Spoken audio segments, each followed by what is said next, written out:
Isolis District PYD Conference Vai Somthum Pakatna Mang Turin PYD Member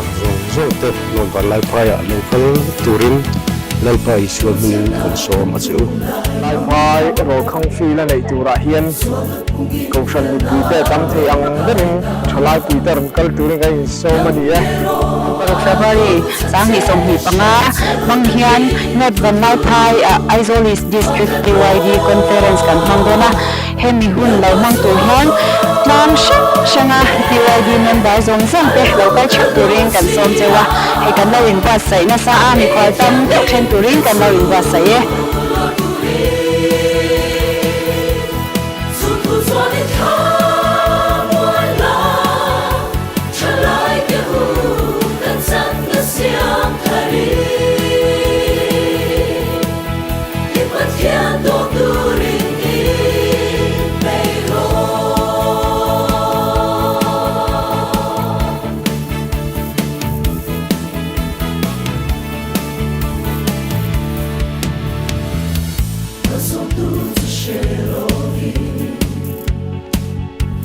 Sawmna